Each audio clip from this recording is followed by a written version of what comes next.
Hello everyone, welcome back to my channel. आज मैं आप सबके साथ शेयर करने वाली हूँ macro teaching lesson plan. Topic रहेगा क्रोनिक डिजीज़। हिंदी में हम उसे बोलते हैं दीर्घकालिक रोग। हम अपने लेसन प्लान को स्टार्ट करें उससे पहले हम उसकी बेसिक एंट्रीज़ को फिल करेंगे। सबसे पहले हम ऊपर हेडिंग लगाएंगे वृहद शिक्षण पाठ योजना, और जो भी पाठ योजना हमारी होती है जिस नंबर की, हम उसका नंबर उसके सामने मेंशन कर देंगे। इसके बाद हम दिनांक डालेंगे, जिस दिनांक में हम अपना लेसन प्लान अपनी क्लास में पढ़ा रहे हैं हम उस दिनांक को मेंशन करेंगे। विद्यालय का नाम, जिस विद्यालय में जाकर के हम अपनी मैक्रो टीचिंग कर रहे हैं हम उस विद्यालय का नाम डालेंगे। विषय लिखेंगे विज्ञान, प्रकरण दीर्घकालिक रोग और इंग्लिश में क्रोनिक डिजीजेस, कक्षा 9C, चक्र 3rd, कालांश 35 मिनट्स। इसके बाद हम 3 कॉलम बनाएंगे। सबसे पहला रहेगा शिक्षण बिंदु, दूसरा शिक्षण उद्देश्य, तीसरा विधि प्रविधि सहायक शिक्षण सामग्री। शिक्षण बिंदु में जो हमारा टॉपिक रहता है हम उसी का नाम यहाँ पे लिख देते हैं। हमारा टॉपिक है दीर्घकालिक रोग, तो वो हमने शिक्षण बिंदु में लिख दिया है। इसके बाद अगर हम शिक्षण उद्देश्य की बात करें तो शिक्षण उद्देश्य हमारे 6 रहने वाले हैं। 1 बाई 1 हम सारे शिक्षण उद्देश्य देखेंगे।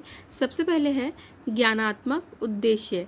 इसमें हम लिखेंगे छात्रों को विषय वस्तु से संबंधित ज्ञान प्रदान करना।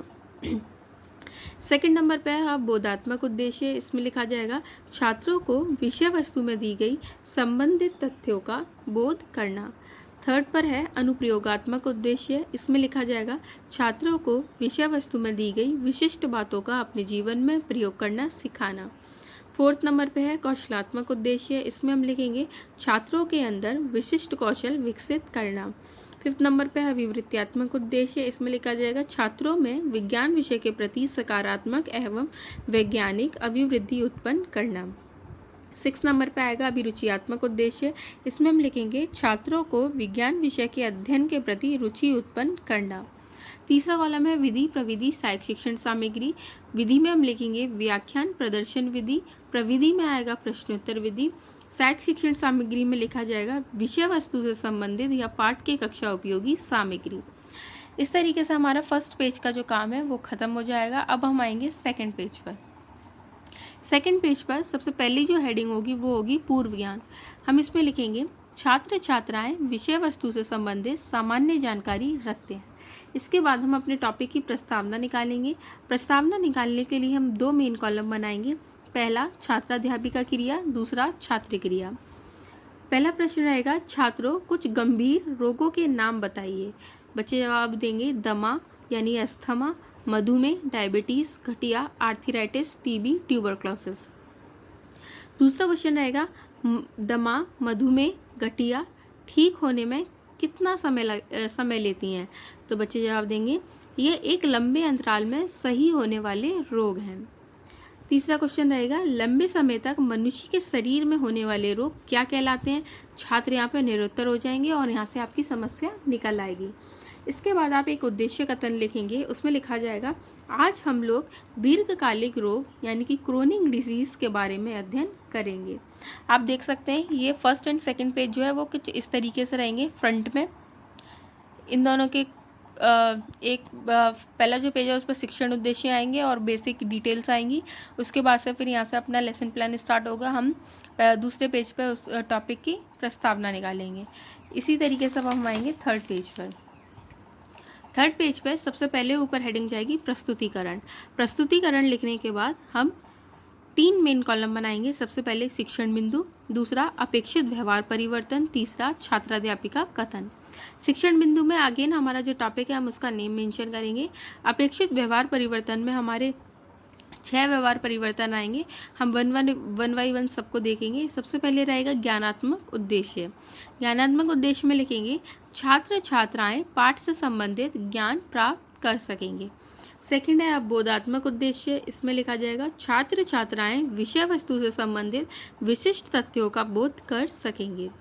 थर्ड नंबर पे है अनुप्रयोगात्मक उद्देश्य। इसमें लिखेंगे छात्र छात्राएं विषय वस्तु से संबंधित विशिष्ट ज्ञान का अपने जीवन में उपयोग कर सकेंगे। फोर्थ नंबर पे है कौशलात्मक उद्देश्य। इसमें लिखा जाएगा छात्र छात्राओं ने विषय वस्तु के माध्यम से विशिष्ट कौशल विकसित कर सकेंगे। फिफ्थ नंबर पे अभिवृत्त्यात्मक उद्देश्य। इसमें लिखा जाएगा छात्र छात्राओं में विज्ञान के प्रति सकारात्मक अभिवृत्ति उत्पन्न हो सकेगी। इसके बाद 6 नंबर का जो पॉइंट है वो इधर स्पेस नहीं थी इसलिए मैंने पीछे वाले पेज पे लिखा है, वो है अभिरुचियात्मक उद्देश्य। उसमें लिखा जाएगा छात्र छात्राओं में विषय के प्रति अभिरुचि उत्पन्न हो सकेगी। इसी के साथ साथ जब हमारे सारे शिक्षण अपेक्षित व्यवहार परिवर्तन फिनिश हो जाएंगे, फिर हम आएंगे छात्राध्यापिका कथन के कॉलम में, और उसी के फ्रंट में बनाया जाएगा छात्र क्रिया, उसी के बराबर में विधि प्रविधि सहायक शिक्षण सामग्री और फिर श्यामपट्ट कार्य। छात्राध्यापिका कथन में सबसे पहले रहेंगे विकासात्मक प्रश्न। पहला प्रश्न रहेगा, कैंसर से गंभीर रोग को ठीक होने में कितना समय लगता है? तो बच्चे जवाब देंगे, कैंसर रोग का इलाज जीवन पर्यंत चलता है।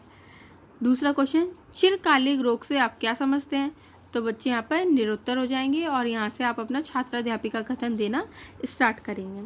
छात्राध्यापिका कथन में आप बेसिकली क्या करेंगे, जो आपका टॉपिक है दीर्घकालिक रोग, तो आप उसके बारे में बच्चों को समझाएंगे। जो भी आप बच्चों को एग्जाम्पल देना चाहते हैं वो देंगे। आप 10 से 15 लाइन इसमें लिखेंगे। और इधर आ जाएगा छात्र क्रिया में, जब आप बच्चों को छात्राध्यापिका कथन दे रहे होंगे, छात्र छात्राएं ध्यानपूर्वक सुनेंगे। और जब आपने बच्चों से प्रश्न विकासात्मक प्रश्न किए थे तो विधि प्रविधि की कॉलम में आ जाएगा प्रश्नोत्तर विधि। इसी के साथ साथ हम एक TLM का उपयोग करेंगे और वो रहेगी हमारी व्याख्यान प्रदर्शन विधि, क्योंकि आप बच्चों को अपने TLM की व्याख्या करेंगे और प्रदर्शित करेंगे।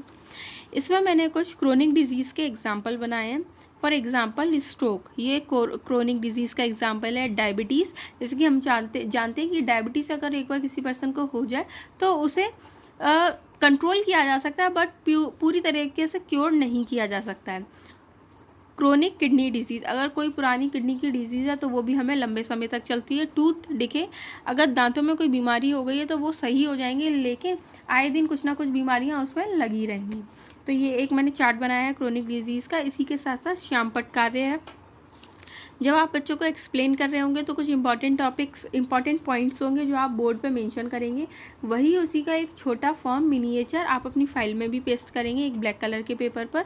इसी तरीके से अब हम आएंगे एंड के पेजेस पर, जब आप बच्चों को अपना पूरा छात्राध्यापिका कथन दे चुके होंगे। उसके बाद आएंगे बोधात्मक प्रश्न। पहला प्रश्न है, दीर्घकालिक रोग से आप क्या समझते हैं? तो बच्चे जवाब देंगे, यह दीर्घावधि रोग हैं जो शरीर को जीवन पर्यंत या लंबे समय तक रह सकता है। दूसरा क्वेश्चन, दीर्घकालिक रोग के क्या कारण हो सकते हैं? तो बच्चे जवाब देंगे, इसके कई कारण हो सकते हैं, बुरी आदत, आनुवंशिकता और इत्यादि। विधि प्रविधि की कॉलम में आएगा प्रश्नोत्तर विधि। इसके बाद हम आएंगे पुनरावर्ती कार्य पे। पुनरावर्ती कार्य में हम 2 कॉलम बनाएंगे, छात्राध्यापिका क्रिया और छात्र क्रिया। इसमें मैंने सही गलत लिखे हैं। पहला है, दीर्घकालिक रोग कम समय के लिए होते हैं, तो बच्चे जवाब देंगे गलत, क्योंकि दीर्घकालिक रोग लंबे समय तक चलते हैं। दूसरा है, दीर्घकालिक रोग का शरीर पर लंबे समय तक प्रभाव रहता है, तो बच्चे जवाब देंगे सही। तीसरा है, इसके रोगी पूर्णतः स्वस्थ नहीं होते हैं, तो बच्चे जवाब देंगे सही। फोर्थ है, इसके उदाहरण है TB, मधुमेह, गठिया, कैंसर इत्यादि, तो बच्चे जवाब देंगे सही।